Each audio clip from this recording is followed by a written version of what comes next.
시선이라는 제목으로 하나님 말씀 전하도록 하겠습니다. 우리는 살아가면서 어떤 행동을 장려하든지 어떤 행동을 제한하든지 우리는 사람들의 시선을 의식하면서 살아갑니다. 흔히 어릴 적부터 교육받기로 남들이 흉본다, 남들이 욕한다. 우리는 이런 교육을 받으면서 다 살아왔습니다. 한 달 전쯤에 제가 결혼을 약속한 여자친구에게 프로포즈를 했는데 한 가지 실수한 것이 있어요. 제 프로포즈를 했는데 여자친구가 잘 시간에 이제 가서 선물을 준비하고 전화를 했습니다. 빨리 나와라, 큰일 났다. 집 앞에 잠깐 나와라.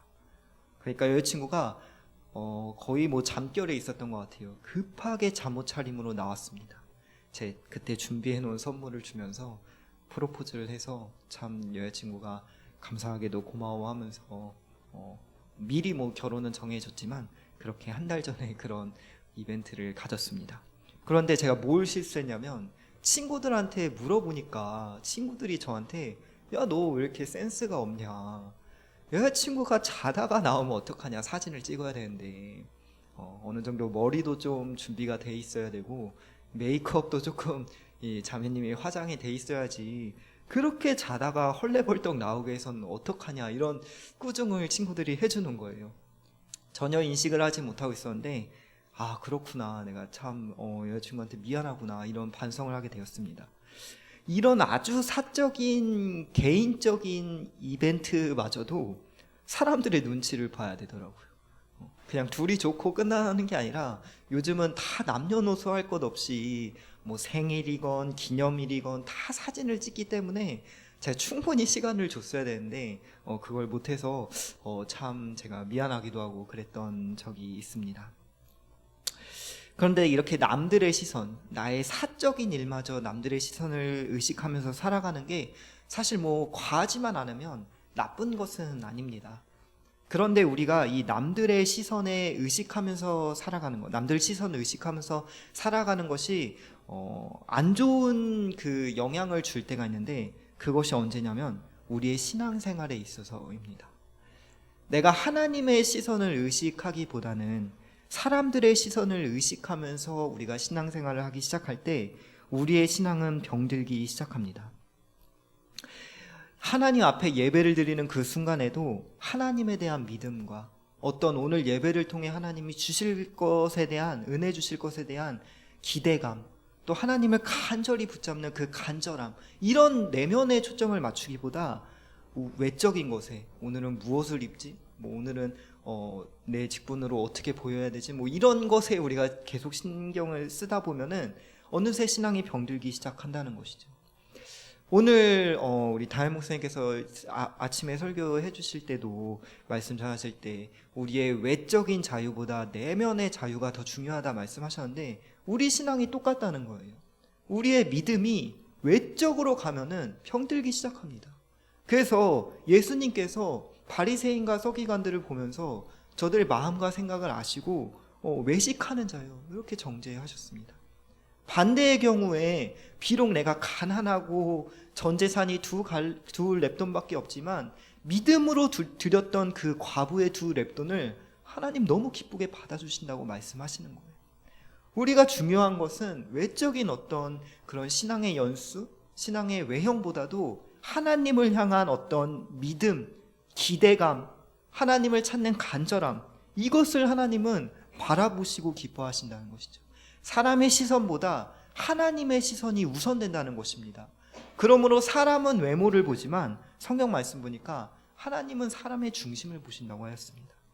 우리가 하나님의 그 시선, 그것을 인식하면서 우리의 마음을 하나님 앞에 정직하게 또 성결하게 내어드릴 때 하나님 기뻐하시고 영광 받으실 줄로 믿습니다. 오늘 본문 말씀 보면은 레아라는 여인이 등장합니다. 이 레아라는 여인의 이름의 뜻은 시선이라는 이름이에요.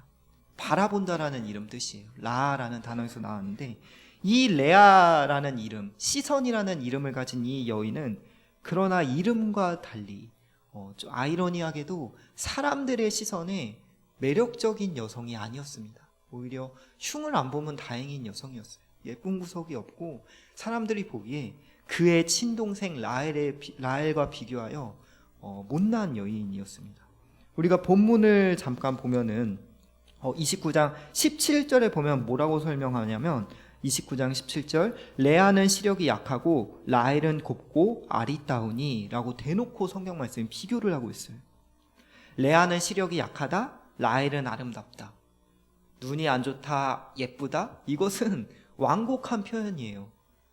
눈이 예쁘다, 눈이 나쁘다, 예쁘다, 못생겼다. 이거 완곡한 표현이에요.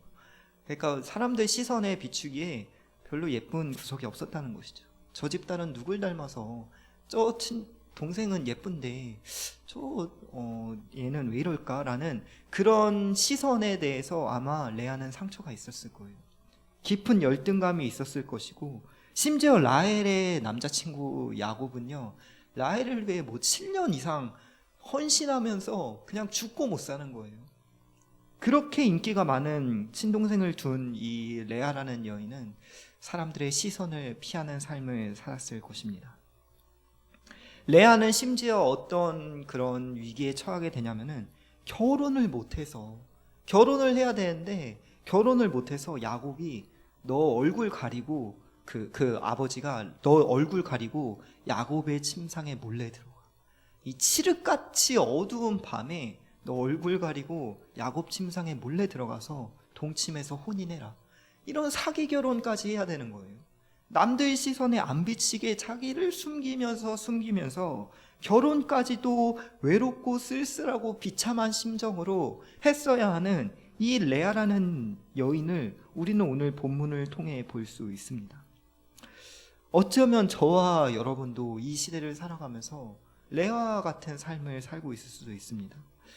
세상에 나 혼자 남겨진 것 같고, 나는 왠지 다른 사람과 비교했을 때 초라한 것 같고, 내 사촌들, 내 가족들, 친지들의 자식들은 다 좋은 대학 가는 것 같고, 다 잘 나가는 것 같고, 또 다 잘 사는 것 같고, 그런데 나는 왜 그럴까? 우리는 어쩌면 사람들 시선에 내가 너무 열등감에 차고 비참한 심정으로 나는 내 삶이 왜 이럴까 하고 탄식할 수도 있고 삶이 곤고할 수도 있다는 것이죠.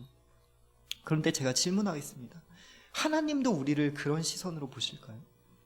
하나님도 우리의 외모를 보시고 그렇게 여기실까요? 아니라는 것이죠. 사람은 외모를 보지만 하나님은 저희의 중심 보시고 저희의 심령 보시고 우리를 어여쁘게 봐주시는 그런 하나님이라는 사실을 믿으시기를 주님의 이름으로 축복합니다. 이 레아라는 이름, 시선이라는 이름의 뜻은 우리가 흔히 고백하기로 하나님을 고백할 때 여호와 로이라고 고백하는 그 단어랑 똑같은 단어예요. 하나님이 바라보신다. 하나님이 눈동자와 같이 지키신다. 사람은 그저 외형을 보지만 하나님은 불꽃 같은 눈동자로 우리의 심령 보시고 우리의 마음 보시고 우리의 믿음 보시고 우리를 예쁘게 봐주신다는 것이죠.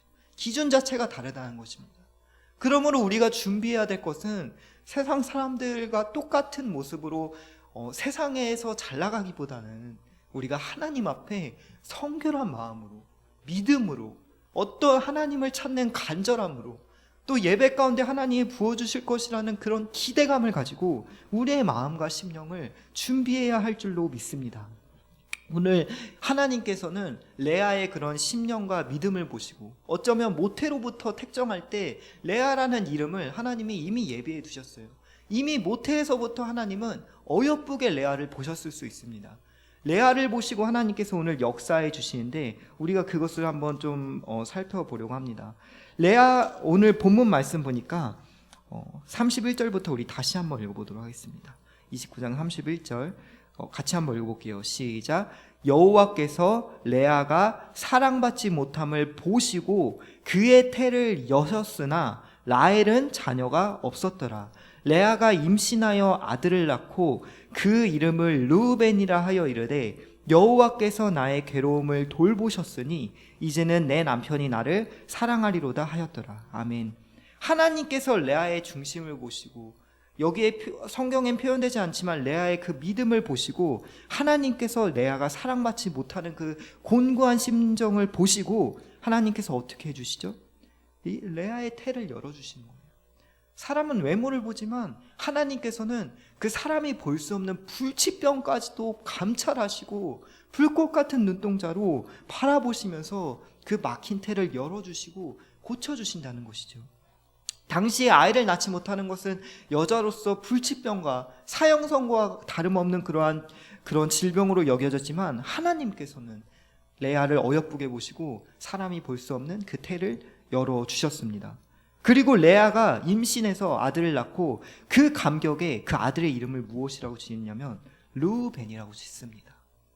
이 르우벤이라는 이름도 레아, 여호와 로이, 루 똑같은 단어에서 나온 거예요. 그래서 오늘 성경에 보니까 르우벤이라는 단어를 뭐라고 번역하면 보라 아들이라 라고 하면서 여호와께서 나의 괴로움을 돌보셨으니 라고 번역을 합니다. 또 동시에 번역될 수 있는 것이 다른 성경에선 권고하셨으니 이렇게도 번역하고요. 이 르라는 단어가 완료형으로 번역이 되면은 보라라는 명령이 아니라 하나님께서 보셨다, 하나님께서 지금까지 바라봐 주셨다 라고도 번역이 됩니다. 이 벤이라는 단어는 베논이라는 단어로 이 베냐민의 본명이에요. 베냐민이 원래 고통이라는 이름이었습니다. 베논이 그거랑 똑같은 단어예요. 그러니까 종합해 보자면은 르우벤 보셨다, 고통, 이걸 다시 해석을 해보자면 이런 해석이 가능하다는 거예요. 하나님이 내 고통을 바라봐 주셨다, 하나님이 내 고통을 권고해 주셨다, 돌보아 주셨다. 오늘 레아는 그 불꽃같이 감찰하시는 하나님의 그 눈동자 시선을 의식하고 그것을 깨닫고 자기의 아이의 이름에게 르우벤이라는 이름을 붙이는데 자신의 신앙의 간증을 담아서 아이의 이름으로 붙이고 있습니다. 31절 이하에 이 레아가 줄줄이 사탕으로 아이를 낳아요. 순풍순풍 낳아요. 복받은 모습으로 이제 나타난다는 것이죠. 오늘 레아가 우리에게 들려주는 간증은 무엇이냐면, 사람들의 시선에 내가 초라하고 약하게 보일지라도 하나님이 나를 진지하게 바라봐 주시고 사람이 볼 수 없는 것까지 나를 바라봐 주셔서 내 막힌 질병도 고쳐주시고 하나님이 나를 돌보아 주신다, 하나님이 세상 끝날까지 나와 함께 해주신다, 이 간증을 저와 여러분에게 하고 있음을 믿으시는 저와 여러분 되시길 주님의 이름으로 축복합니다. 사람의 힘으로 할 수 없는, 바꿀 수 없는 하나님의 섭리를 통해서 레아는 이제 사람들의 시선을 피해서 사는 운명이 아니라 하나님 앞에서 그녀가 이제 주인공인 거예요. 이 시대를 살고 있는 우리 21세기의 레아들이 하나님께 우리의 심령으로, 우리의 믿음으로 정직한 신앙으로 나아간다면 이제는 저와 여러분이 주인공이라는 것이죠. 그러므로 우리는, 우리의 믿음은 다시 한번 초심으로 돌아가야 합니다. 그 믿음의 초심은 무엇이냐? 하나님이 나를 바라보신다, 하나님이 눈동자와 같이 나를 지켜보신다, 이것이 사람의 시선보다 중요하다는 것입니다. 우리가 이것을 인식하고 살아가지 않으면 창세기 1장부터 우리는 안 믿는 사람이 돼버립니다. 창세기 1장 보니까 하나님께서 세상을 지으시면서 하나님 보시기에 좋았더라, 인간을 지으시면서 심히 좋았더라, 하나님 보시기에 심히 좋았더라. 창세기 1장부터 하나님은 감찰하시는 분이에요. 바라보시는 분이에요. 이스라엘의 모든 역사를 종합해서도 하나님의 눈동자는 끊임없습니다. 정치, 경제, 모든 역사를 관통하면서, 신앙을 관통하면서 하나님은 바라보십니다. 북이스라엘의 역대 왕들만 보더라도 굉장히 많은 왕들이 있어요. 여로보암, 나답, 바사, 엘라, 시므리, 오므리, 아합, 아하시야, 여호람, 예후, 여호아스, 요아스, 여로보암 2세, 스가랴, 살룸, 므나헴, 브가이야, 베가, 호세야, 모든 역대 북이스라엘의 왕들을 하나님 감찰하시면서 저가 여호와의 목전에서 악을 행하였더라, 저가 여호와 앞에서 하나님 보시기에 다윗의 길로 행하였더라. 늘 평가가 끊이진 않는 거예요. 북이스라엘뿐만 아니라 남유다도 마찬가지입니다. 르호보암, 아비암, 아사, 여호사밧, 여호람, 아하시야, 아달랴, 요아스, 아마샤, 우시야, 요담, 아하스, 히스기야, 므낫세, 아몬, 요시야, 여호아스, 여호야김, 여호야긴, 시드기야, 모든 남유다의 왕을 통틀어서도 저가 다윗의 길로 행하였더라. 여호와의 목전에서 악을 행하였더라. 하나님은 불꽃 같은 눈동자로 그들의 신앙을 바라보시고 판단하신다는 것이죠. 예수님 오시고도 예수님께서 바리새인과 서기관들을 보시면서 저들의 마음과 생각을 아시고라고 성경에 기록되어 있습니다. 저들의 신앙 다 하나님이 감찰하시고 바라보신다는 것입니다. 오늘 모여있는 저희들도, 지금 이 자리에 있는 저희들도 하나님께서 불꽃 같은 눈동자로 감찰하시고 우리의 신앙을 다 아시는 줄로 믿으시길 바랍니다. 그래서 다시 한번 말씀드리면, 하나님은 나의 신앙을 통하여서 나를 어여쁘게 봐주시고 나를 기뻐하시고, 내가 사람들 앞에 열등감을 가지고 내가 나를 돌아볼 땐 초라해 보일지라도 하나님께서는 내가 너무 예뻐서 독생자를 보내셔서 대신 죽기까지 나를 사랑하시는 그 눈동자로 나를 늘 감찰하시고 보호하신다는 사실을 우리가 기억할 수 있는 저와 여러분 되시기를 주님의 이름으로 축복합니다. 제가 기도하겠습니다.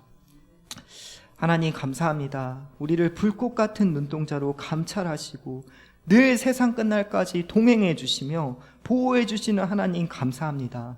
특별히 저희에게 또 오늘 3월을 보게 하시고 소생하는 봄을 바라보게 하심에 감사합니다. 이제는 우리의 신앙과 삶도 봄을 맞이할 수 있도록 도와주시고 영안을 열어 아버지 하나님을 날마다 바라보며 주와 신실하게 동행하는 복된 삶이 다 되어질 수 있도록 인도하여 주시옵소서. 특별히 연이은 코로나 확산으로 인하여서 많은 성도들 고통 중에 있습니다. 주님께서 저들의 신음을 위로해 주시고 여호라파 하나님 고쳐주셔서 레아와 같이 아버지 하나님께서 나의 질병을 돌보셨다, 고쳐주셨다 기쁘게 간증하는 신앙의 열매가 있어질 수 있도록 도와주시옵소서. 그리하여 우리 교회가 더욱더 하나님 앞에 든든해 서가고 아버지께 영광 돌리는 귀한 사명 다 감당할 수 있도록 축복하여 주시옵소서. 감사합니다. 예수님의 이름으로 기도드립니다. 아멘.